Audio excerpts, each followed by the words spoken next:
Oi pessoal, tudo bem? Vamos continuar lendo 50 anos depois, livro psicografado por Chico Xavier, ditado por Emmanuel, faz parte da coleção Romance de Emmanuel, vem dando continuidade ao romance anterior, que foi o Há 2000 anos, que trazia completa a vida de Emmanuel quando ele era um senador romano, ali na época em que Jesus Cristo esteve também nesse plano ali em Roma. Ele era o senador Publio Lentulus, porém esse agora, 50 anos depois, ele não é o protagonista. A protagonista é a Célia, que é a filha do Elvídio e da Alba Lucínia, e nós vimos no capítulo anterior, que foi o segundo capítulo da segunda parte do livro, que foi o capítulo intitulado Calúnia e Sacrifício. Nós vimos que foi bem como o título diz, Calúnia e Sacrifício, que foi quando o Elvídio então colocou a Célia para fora de casa. Ele disse que não a mataria porque a mãe dela impediu que isso acontecesse, porém ela não fazia mais parte da família, e aí eles até organizaram para que fosse passado para a sociedade que ela tinha morrido. Aí fizeram ali até o sepultamento, vão fazer agora o sepultamento dela nesse capítulo aqui. E então toda a calúnia aconteceu, tudo isso aconteceu porque a Cláudia Sabina, que é a ex-namorada do Elvídio Lúcio, que é o pai da Célia, eles namoraram então na juventude, ela engravidou e ele não assumiu nem ela nem o filho, e ela passou a vida então em busca de vingança. E agora o plano dela seria para desmoralizar a mulher do Elvídio diante dele, e assim então ela colocou uma empregada lá na casa deles, a Atéria, que organizou todo o plano, pegando então o recém-nascido ali no local onde eles colocavam os recém-nascidos enjeitados, dopou a mulher do Elvídio, a Alba Lucínia, e montou todo um cenário, como se ela tivesse dado à luz, como se tivesse havido realmente um trabalho de parto ali. Porém, ela não contava com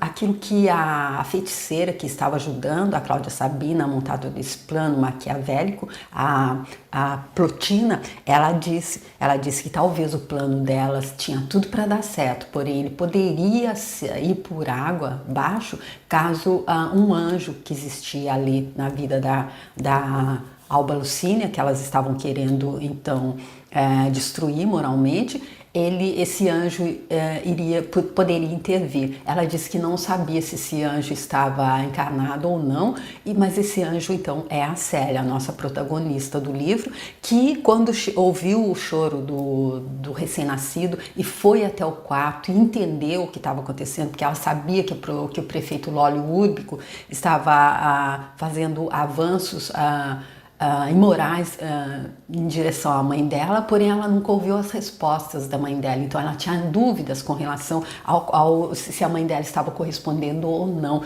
Porém, apesar dessas dúvidas, ela não titubeou, e foi aí que a gente vê o título então do capítulo, que é Calúnia e Sacrifício. Ela deu o sacrifício, então ela pegou a criança e disse que era filho dela. Aí o pai dela chegou e disse que ela merecia morrer, porém a mãe não deixou que ele consumasse, que ele a matasse, porém eles a colocaram para fora de casa. E foi assim que a gente viu então, quando eles foram também ali nesse capítulo, nós vimos que depois que ele colocou a Célia para fora de casa, ele chamou o pai e a mãe da mulher dele, os sogros dele, e foi ele e o Fábio Cornélio a tirar satisfações, ou seja, matar o Lólio Úrbico, que é o prefeito, que teria no caso engravidado a Célia, e que é a mulher dele, a Alba Lucínia. Então disse que ele estava realmente fazendo investidas em direção a ela, mas porém ela nunca correspondeu. E aí, quando eles chegaram ali no Capitólio, na casa do prefeito e da Cláudia Sabina, que estava por trás de tudo isso, eles já encontraram o prefeito morto, porque a Cláudia Sabina tinha se encarregado de envenená-lo. E aí foi tudo isso que aconteceu no capítulo anterior, espero que tenha sido bem resumido. E agora nós vamos para o terceiro capítulo dessa segunda parte do livro, que é intitulado Estrada de Amargura. E aí, a partir de agora, eu peço então que Jesus Cristo possa me abençoar mais uma vez, possa fazer com que eu possa fazer essa leitura de forma fluida e para boa compreensão, e que os meus comentários sejam pertinentes, que eles sejam, que eles tragam alguma coisa a mais, que eles acrescentem, senão que eu não os faça. Peço que Jesus Cristo abençoe você também que está seguindo esse livro, você que está acompanhando essa leitura desse livro grandioso, psicografado por Chico Xavier, que traz então essa parte da história da vida mais uma vez, da vida do Emmanuel, trazendo como protagonista a Célia, e que o Emmanuel diz: leia e medite, ou seja, ele quer dizer, olha, eu estou dando aí eu já passei por essa estrada que vocês estão passando agora, então todos os buracos que eu caí eu estou colocando aí, é como um manual de instrução, medita, presta atenção, não é uma obra de ficção, um romance, simplesmente para passar tempo. E aí então, eu espero que se tiver alguma mensagem específica aqui para você, que você possa captá-la, ou se não, captar todas as mensagens tão grandiosas que ele está passando aqui, de como fazer essa travessia. Nós que somos seres infinitos divinos, fazendo uma temporada humana. Então vamos lá, com as bênçãos de Jesus Cristo e agradecendo Chico Xavier e Emmanuel, dar continuidade. Desembarcando num porto da Campânia, nas proximidades de Capua, Elvídio Lúcio adiantou-se a todos os familiares a fim de preparar os filhos para a consecução dos desejos dele.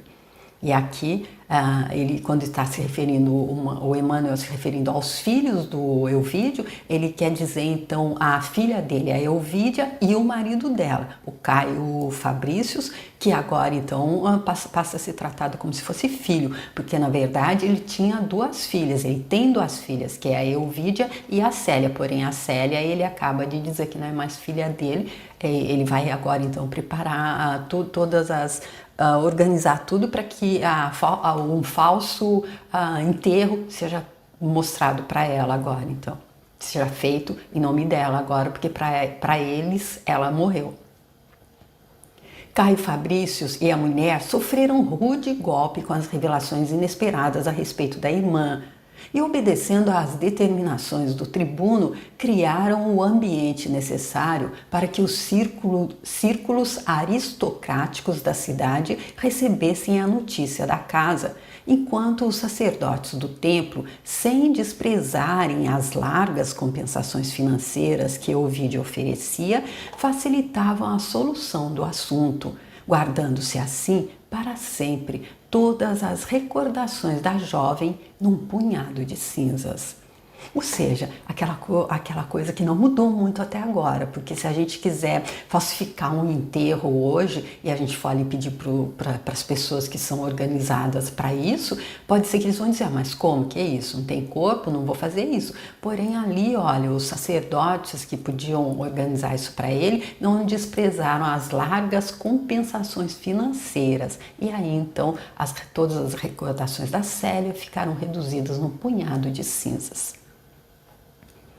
Após receberem as homenagens da Sociedade Patrícia de Capua, que não deixou de estranhar o misterioso acontecimento, Fábio Cornélio e todos da família retornaram prestes a Roma, onde promoveram o funeral com a maior simplicidade, embora ao gosto da época e consoante às exigências da tradição familiar. Todavia, enquanto as supostas cinzas de Célia baixavam ao sarcófago, nova dor assaltava o círculo doméstico das nossas personagens.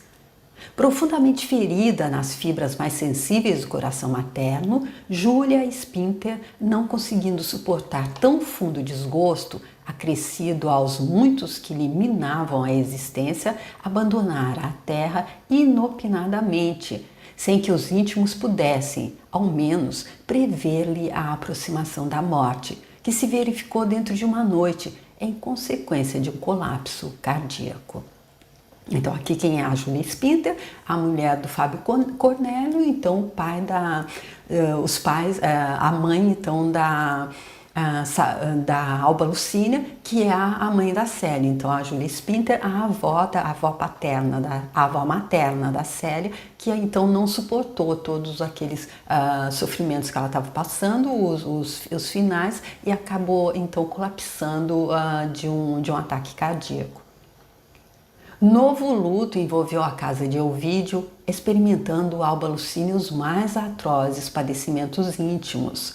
A esse tempo, Fábio Cornélio, dado o desaparecimento de Lólio Úrbico, havia recebido novos encargos do imperador, encargos que lhe deferiram grandes poderes e graves responsabilidades na solução de todos os problemas financeiros. A morte da esposa encheu-lhe o coração de estranho pesar. Buscou, contudo, reagir às forças que lhe deprimiam o ânimo, prosseguindo na sua tarefa de domínio com o mesmo orgulho que lhe temperava o caráter. Sentindo-se muito a sós, Elvídio Lúcio e a esposa planejaram voltar à tranquilidade provinciana da Palestina, mas o falecimento imprevisto da nobre matrona impedia-lhes de novo a execução dos projetos há muito acarinhados. Atento o insulamento em que ficaria o velho censor, cujo coração orgulhoso e frio lhes dera sempre as mais inequívocas provas de amor e dedicação. Então aqui os planos do Elvídio e da Alba Lucínia, da mulher dele, de voltarem de onde eles vieram há não muito tempo, ali para a Ásia Menor, voltar para a Palestina, onde eles acreditavam que iam ter uma paz, eles mais uma vez caem por terra, porque antes eles não podiam ir porque o próprio pai dela disse: nós estamos quebrados financeiramente, vocês precisam ficar por aqui porque a gente precisa da amizade do prefeito, que é amigo íntimo do imperador. E agora eles poderiam ir, já que o prefeito está morto e o Fábio Cornélio então agora é a mão direita ali do imperador no lugar do prefeito. Porém, a mulher dele morreu e agora então eles não podem deixá-los a sós. Ele que era um coração orgulhoso e frio, porém ele dava inequívocas provas de amor e dedicação aos dois. Elucidando a situação de todas as personagens, resta nos lembrar Cláudia Sabina, após o desfecho singular dos acontecimentos dolorosos que ela mesma sinistramente engendrara. Morto o marido, morto o marido e sabendo frustrados todos os planos, ela procurou em vão ouvir a Téria, que, elevada a uma posição de redobrada confiança no lar de Elvídio Lúcio, dispusera-se a não abandonar jamais a casa, receosa das suas represálias. De posse da grande soma que lhe dera o tribuno em troca do silêncio dela, a velha serviçal chamara o genro e a filha à residência dos patrões, onde lhes entregou parte da pequena fortuna com a qual adquiriu, em seu nome, um belo sítio em Benevento, lá arrumando os filhos até que ela se dispusesse a partir para a vida rural. Cláudia Sabina, apesar dos esforços despendidos, nunca mais pôde ouvir-lhe a palavra. Porquanto, se a Téria jamais se ausentava de casa, também Fábio Cornélio detinha poderes cada vez mais fortes na cidade imperial, obrigando-a indiretamente a manter-se em silêncio e à distância. Foi assim que a antiga plebeia se retirou de Roma para Tibur, acompanhando as futilidades da corte de Adriano, cujos últimos tempos de reinado se caracterizavam por uma indiferença cruel. Então aqui a gente vendo a Cláudia Sabina já colhendo, já recebendo um pouco de tudo que ela plantou. Porque olha aqui, ela não tem mais nenhum acesso à Téria, nem para saber o que aconteceu, porque ela que tramou tudo para que a moral da mulher do Elvídio fosse jogada na lama e ela ele acreditasse que ela teve um filho com o marido dela, que ela tratou de envenenar, assim, ele não podia negar, o prefeito, então, Lólio Úrbico, aí a Téria que amou tudo ali no quarto, como a gente já viu. Porém, elas não contavam com a interferência da Célia, que pegou, se colocou no lugar da mãe, então, que ela também não tinha certeza se o filho não era dela, ela acreditava que fosse, não tinha por que não imaginar que fosse, já que ela sabia das investidas do prefeito em direção à mãe dela. Então, a Célia pegou o filho para ela, como a gente viu nas páginas anteriores, e agora a Cláudia Sabina não tem a menor ideia de por que aconteceu isso. Ela não sabe, ela só viu que o plano dela não deu certo. Quando ela perguntou pela Alba Lucínia, o que o Fábio Cornélio disse minha filha vai muito bem. O único problema é que a minha neta morreu. Mas ela não entende agora como a Téria também, ela vai ficar ali bem escondida, ela nunca mais vai sair de casa, porque ela sabe que ali a Cláudia Sabina não pode alcançá-la. E elas, como o Emmanuel disse, então nunca mais se encontraram, já que Cláudia Sabina então foi com o imperador para Tibur. Rodeada de servos, mas em pleno ostracismo social, a viúva do prefeito dos pretorianos adquirira uma chácara tranquila, onde devia passar largos anos requintando seu ódio em detestáveis meditações. Meu Deus, que fim, né? Ela foi então ali, agora é como se dissesse todo aquele bumerangue que é a vida. Ela mandou e está voltando para ela. Todo o ódio que ela né, orquestrou ali em relação à Alba Lucínia e tudo mais, está voltando para ela agora em detestáveis meditações. Depois destas notícias breves, retomemos o caminho de Célia para acompanhar-lhe a dolorosa peregrinação. Deixando a Ponte Fabrícios, ela caminhou ao léu, procurando alcançar a ilha do Tibre, onde se acotovelava a multidão dos pobres. Aos derradeiros clarões da tarde, buscou atravessar a Ponte Célestios, encontrando num trecho do caminho uma mulher do povo, de semblante alegre e humilde. Célia assentara-se por instantes, ajeitando o pequenino. Sentiu, porém, que o olhar da desconhecida lhe penetrava brandamente o coração. Aqui eu chamo a atenção para os detalhes, pelo nome dos locais que Emmanuel traz aqui. E quem foi que psicografou essa obra? Foi Chico Xavier. Chico Xavier, ele era o quê? Ele era um letrado, ele era um acadêmico? Não, ele era um semi-analfabeto. Ele escreveu esse livro ali em Pedro Leopoldo. A gente vê que o Emmanuel traz informações sociais, informações, como diz, culturais, nomes de locais, o que, para mim, dizendo isso só para aquelas pessoas que dizem isso nunca aconteceu e jamais, isso não é verdade, então não é, só para ilustrar. Nesse Comenos, experimentando a secreta confiança que lhe inspirava aquela mulher simples, traçou com a destra na poeira do solo um pequeno sinal da cruz, mediante o qual todos os cristãos da cidade se reconheciam. Ambas trocaram então um olhar expressivo de simpatia, enquanto a desconhecida se aproximava exclamando bondosamente: "És cristã?" "Sim", sussurrou Célia em surdina. "Estás desamparada?" perguntou a desconhecida discretamente, revelando nas palavras breves a máxima cautela, de modo a não serem surpreendidas como adeptas do cristianismo. Então ali a gente que viu ali que nas reuniões nas catacumbas, para entrar, eles sempre faziam o sinal da cruz de uma forma diferente. Agora a Célia traçou o sinal da cruz ali no chão, quando ela viu aquela pessoa que ela entendeu, era Jesus Cristo que estava trazendo, que estava auxiliando. E aí então ela teve coragem para fazer o sinal da cruz, sabendo que ela não seria traída, porque ela estava diante de alguém também que estava sendo enviado por Jesus Cristo.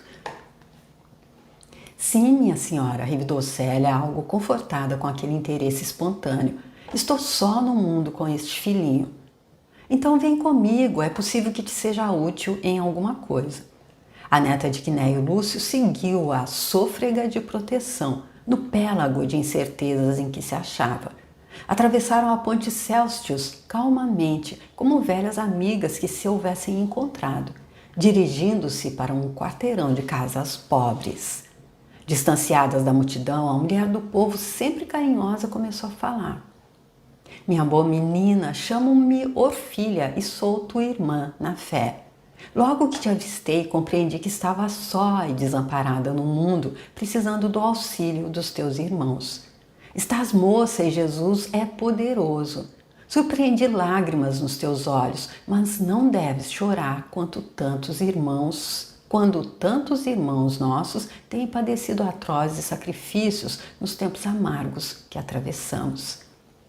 Ou seja, aqui ela diz que compreendeu assim que a avistou que ela era uma irmã de fé.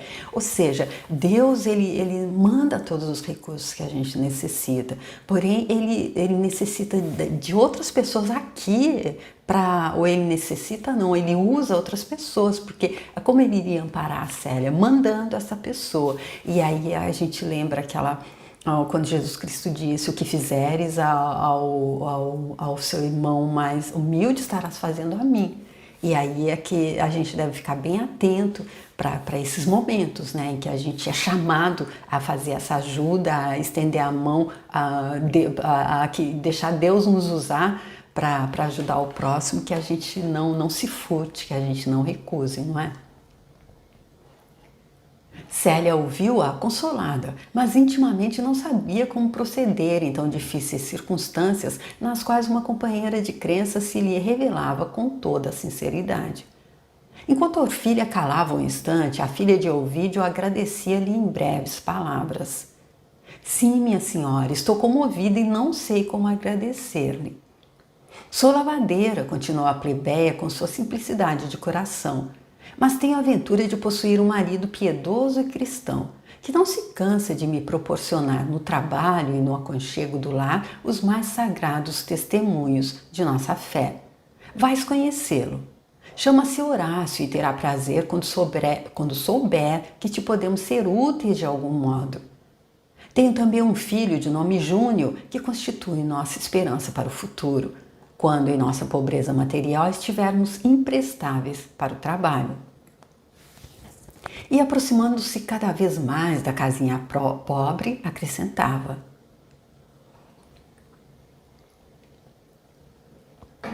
E tu, minha irmã, o que te aconteceu para trazeres um semblante tão triste e amargurado assim? Tão jovem e com um filhinho nos braços, tão formosa e tão desventurada? Fiquei viúva e abandonada, exclamou Célia de olhos molhados, mas espero em Jesus alcançar o necessário a mim e a meu filho. Ainda não havia terminado as explicações timidamente formuladas quando transpuseram o umbral de uma sala muito pobre e quase desguarnecida. 2 homens conversavam à claridade frouxa de uma tocha e logo se ergueram para recebê-las.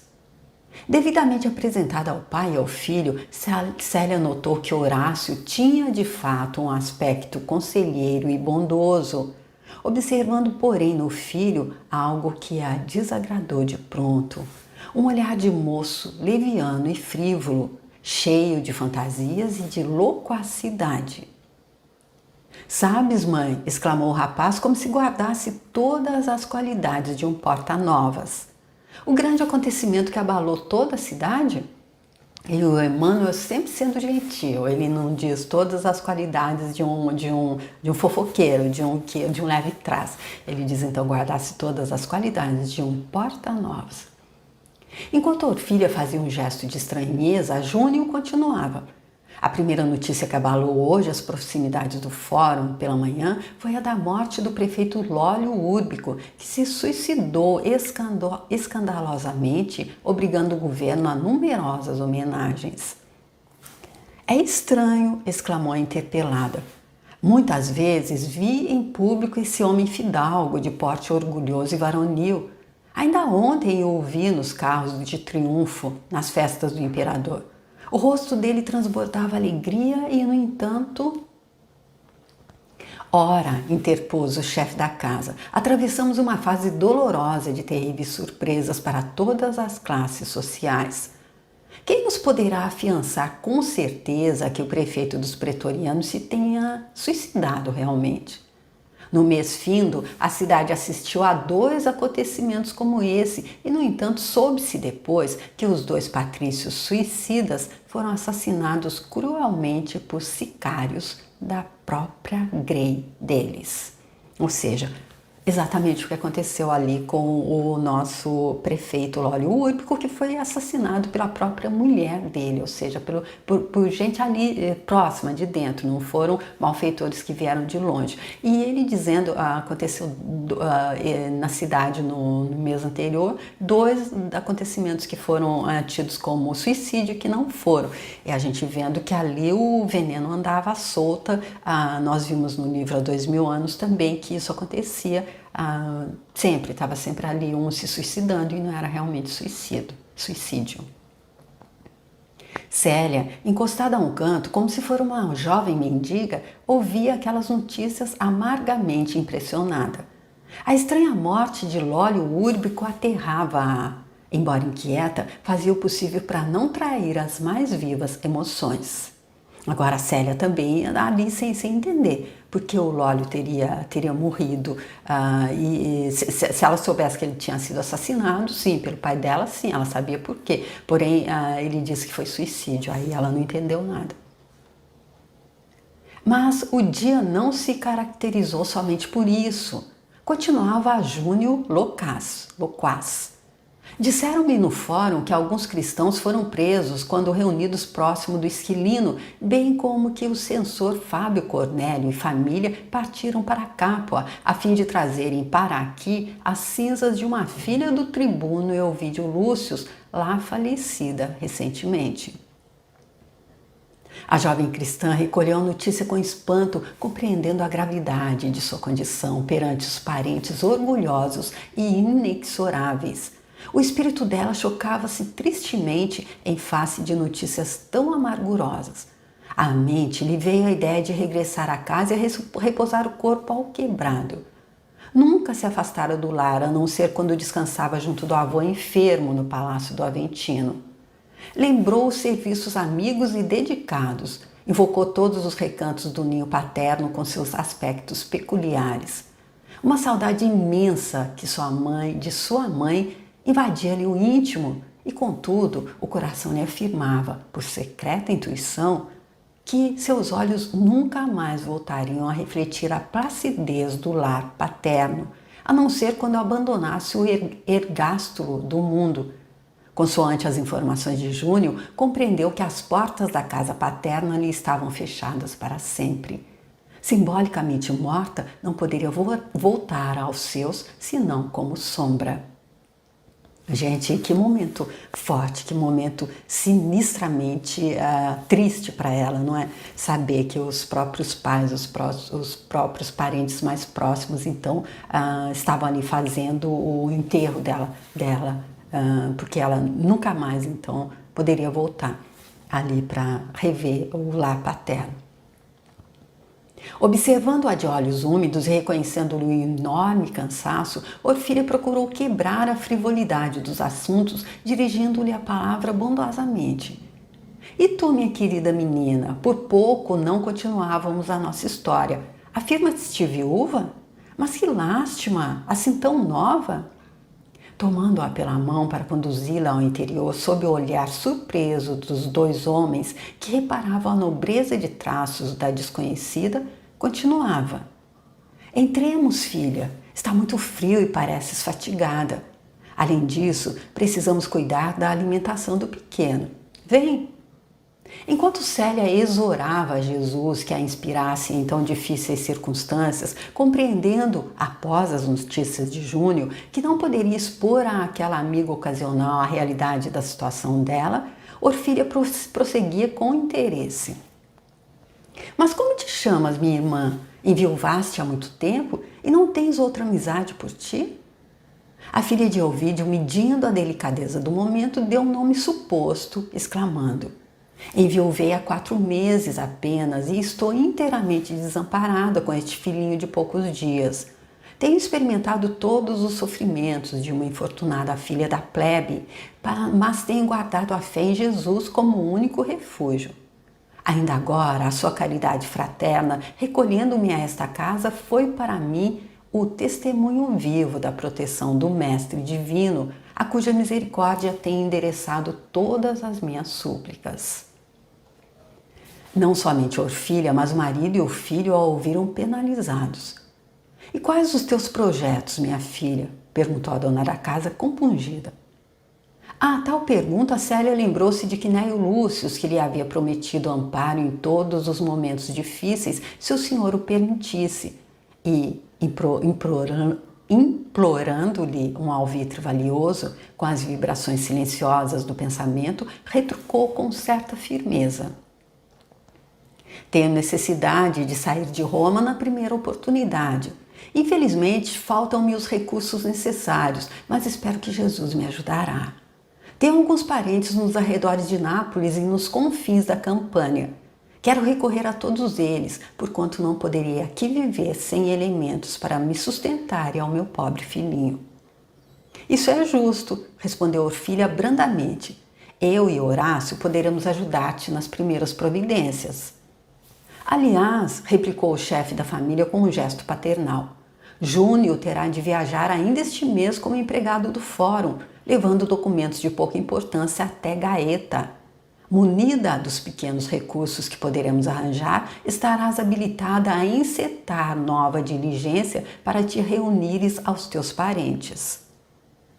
Célia ouvia-lhe a palavra confortada e agradecida, enquanto Orfília tomava a criança para nutri-la convenientemente, obrigando a jovem a tomar, por sua vez, um prato de caldo. Essa ideia é bem lembrada, disse Orfília dirigindo-se ao marido. Os nobres poderão dirigir-se a Nápoles no bojo de luxuosas galeras, mas nós, os humildes, temos de nos valer dos mais pobres recursos. Tudo, porém, está na pauta da misericórdia divina, glosou Horácio convicto. E dirigindo-se ao filho, enquanto a mulher silenciava, perguntou, quando partes? Acredito que dentro de 2 semanas. Pois bem, Orfília, até lá buscaremos prover nossa irmã do indispensável à viagem dela. Célia esboçou um sorriso de agradecimento, sentindo-se bem ao lado daqueles corações simples e generosos. Daqui a pouco repousava com o pequenino numa cama humilde, mas muito limpa, que a dona da casa lhe preparou junto do seu próprio quarto. A filha de Ovídio Lúcio, ajeitando carinhosamente a criancinha entre as coberturas pobres, começou a orar, meditando nas dolorosas peripécias daquele dia inolvidável. Quando se sofre, a vida é qual turbilhão de pesadelos intensos. Ao seu espírito combalido, pareceu-lhe estar apartada dos seus há muitos anos, tal angústia martirizante das horas intermináveis em que vagara pelas vias públicas, sem destino e sem nenhuma esperança. Sem perder de vista a criancinha, sentiu que aos poucos o organismo exausto cedia ao sono reparador. Adormeceu então, tranquila, como se nas asas da noite o espírito fugisse temporariamente do ergástulo, livre da realidade dolorosa. Então aqui nós ficamos nessa primeira parte então desse terceiro capítulo, que traz aqui mais um pouco da saga da Célia, nesse capítulo Estrada de Amargura, onde ela se vê então sozinha aqui, mas não relegada à própria sorte. Ela vê que ela está sendo guiada, ela já encontrou então aí uma pessoa que já trouxe pelo menos um pouco de conforto para ela, e ela já está sendo direcionada para que ela possa então estar cumprindo o melhor possível essa parte da história dela. E aí eu espero que você esteja gostando. Se você tiver e quiser compartilhar esse vídeo, eu te agradeço muito. Se você quiser também quiser deixar o seu like, se você estiver gostando e quiser deixar seu like, eu agradeço também. Se você quiser entrar lá no meu canal, tem os outros livros do Chico, eu deixo aqui ao longo desse vídeo o Paulo Estevão e o Boa Nova e o Há 2000 anos, que antecederam esse que eu estou fazendo agora, e tem muitos outros livros lá. Se você quiser entrar lá e se inscrever no canal, eu te agradeço também. E espero que você venha comigo para que a gente dê continuidade. Então, que eu possa ler então a segunda parte desse terceiro capítulo para ver o que vai acontecer agora no caminho da Célia, tá bom? Muito obrigada e até o próximo vídeo. Tchau!